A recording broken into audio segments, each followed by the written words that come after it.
The family group chat notification popped up on my phone while I was reviewing quarterly reports for my restaurant portfolio. Kevin, Dad's 65th birthday dinner planning meeting. Sunday at 3 p.m. Everyone needs to contribute. My older brother Kevin had appointed himself the family organizer after Mom died, which mostly meant he made decisions and expected everyone else to fall in line. Me, what's the budget? Kevin, we're thinking $5,000 total. Split 4 ways, that's $1,250 each. Plus we need someone to handle the reservation. My sister Amanda, I can do $1,250. Where are we thinking? Kevin, Marcello's downtown. Private dining room. Dad's always wanted to have dinner there. I stared at my phone. Marcello's. The Italian restaurant I'd bought 6 months ago as part of a 3-property acquisition deal. Me, I'll handle the reservation. Kevin, can you actually afford your share this time? There was the casual cruelty that had defined our relationship for the past 5 years. Me, I can handle it. Kevin, that's what you said about Thanksgiving and you showed up empty-handed. Amanda, Kevin, that's not fair. Kevin, it's completely fair. Claire works at a nonprofit. We all know she's basically broke. I'm tired of covering for her. I took a deep breath before responding. Me, I'll take care of the reservation and contribute my share. Kevin, actually Amanda and I talked. We don't think you should come. The message sat there on my screen like a slap. Me, excuse me. Kevin, we're canceling Dad's 65th birthday dinner. Actually, we're still having it. We just don't think you should be there. You can't even contribute $200, so why should you come?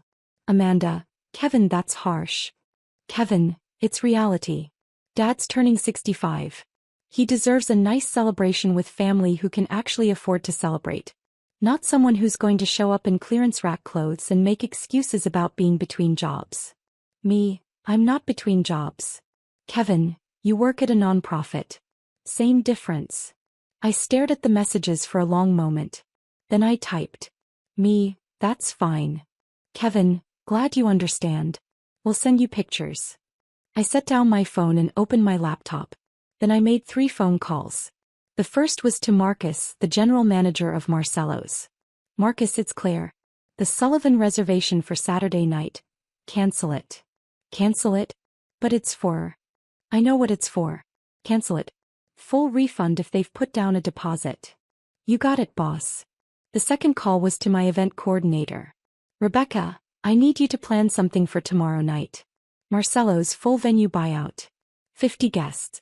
Budget is $15,000. Tomorrow night? That's tight, but I can make it work. What's the occasion? It's a celebration. I'll send you the guest list in an hour. The third call was to Dad's best friend, Tom. Tom, it's Claire Sullivan. I'm hosting an event tomorrow night and I'd love for you to come. Can I count you in? Of course. What's the occasion? It's a thank you dinner. For all the people in Dad's life who've actually been there for me over the years. People who didn't judge me for my career choices or assume I was failing because I live modestly. There was a pause. Should I ask what this is really about? You'll find out tomorrow night. 7 p.m. at Marcello's. Formal attire. And Tom, don't mention this to Dad or my siblings. Understood. I spent the next hour calling Dad's friends, colleagues, and neighbors. Every single person I invited had been kind to me over the years. Every single person had treated me with respect, even when my own family didn't. 50 people. Not one of them related to me by blood. 2 hours later, the venue called Dad. I know because Kevin texted the group chat. Kevin, what the hell, Claire?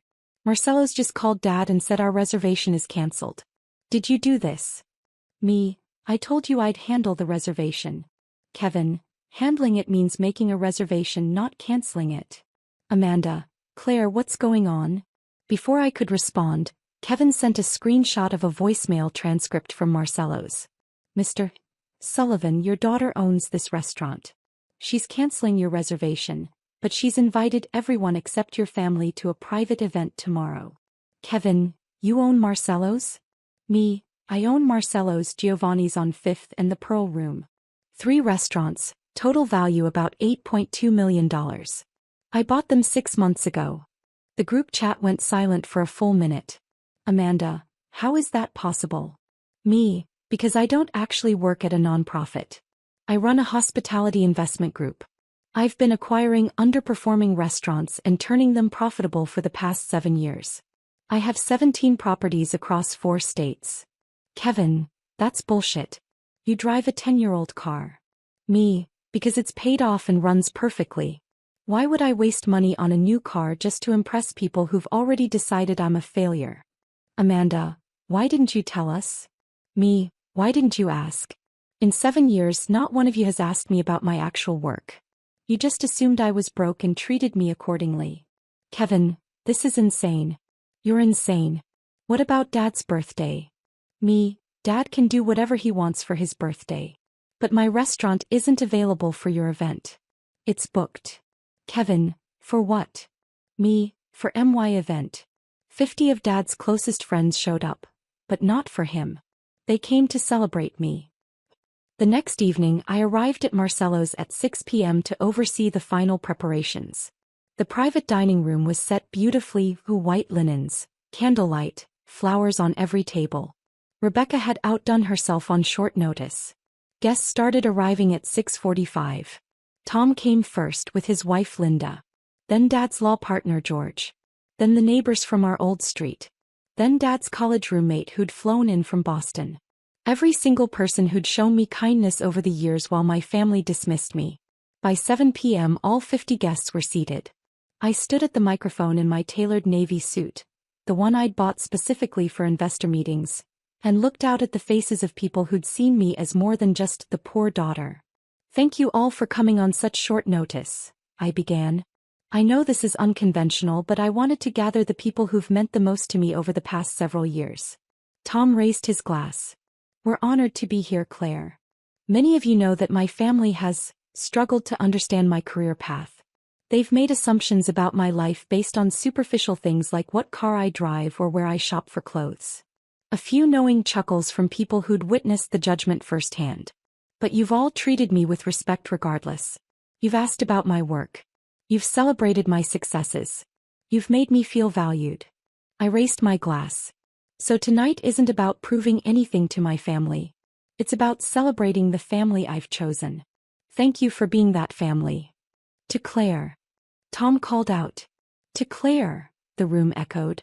We were halfway through the main course when the restaurant's front door opened and my brother Kevin walked in. Marcus intercepted him immediately. Sir, this is a private event. I'm here to see my sister, Kevin said loudly. I nodded to Marcus, who reluctantly let Kevin approach the dining room entrance. When my brother tried to crash, security stopped him at the doorway to the private dining room. You can't just exclude your own family, Kevin said, his face red. I can actually. This is my restaurant. This is my event. These are my guests. This is ridiculous. You're being petty. I'm being selective. There's a difference. I stood up and walked to where he was standing. You told me I couldn't contribute $200 to Dad's dinner. You uninvited me from his birthday because you assumed I was too poor to deserve to be there. I didn't know. You didn't care to know. That's worse. George, Dad's law partner, had stood up and was walking over. Kevin, maybe you should go. You knew about this? Kevin looked betrayed. I knew Claire was successful, yes. She's been handling some real estate acquisitions for me for the past 3 years. Very successfully, I might add. Kevin's mouth fell open. You, what? Claire's investment group helped me acquire and restructure 2 commercial properties. Made me about $400,000 in profit. I've been trying to get your father to invest with her for years, but... George trailed off diplomatically. But Dad listened to you instead, I finished. You told him I was barely scraping by and he believed you without question. Kevin looked around the room, finally realizing that every person there was someone from Dad's life. Does Dad know about this dinner? No. You didn't even invite him to your own celebration? This isn't my celebration. This is a thank you dinner for people who treated me like a human being. Dad's name wasn't on that list. Kevin's phone rang. He glanced at it. It's Dad. Then you should probably take that outside. He left and I returned to my seat. The dinner continued, filled with laughter and genuine warmth. The next morning I got a call from my father. Claire. We need to talk. Good morning, Dad. Kevin told me about the dinner.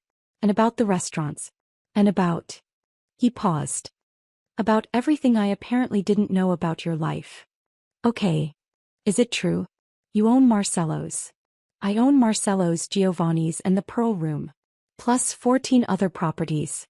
Restaurants, event spaces, a boutique hotel. Total portfolio value is around $47 million. The silence on the other end was deafening. Why didn't you tell me? He finally asked. Why didn't you ask? In 7 years, Dad, you never once asked me about my actual work. You just nodded along when Kevin said I was broke and left it at that. I thought. Kevin said you worked at a nonprofit. I sit on the board of a nonprofit. That's volunteer work. My actual job is running a multi-million-dollar investment firm. Claire, I don't understand. If you had this kind of success, why hide it? Because I wanted to know who valued me for me, not for what I could do for them. And I found out.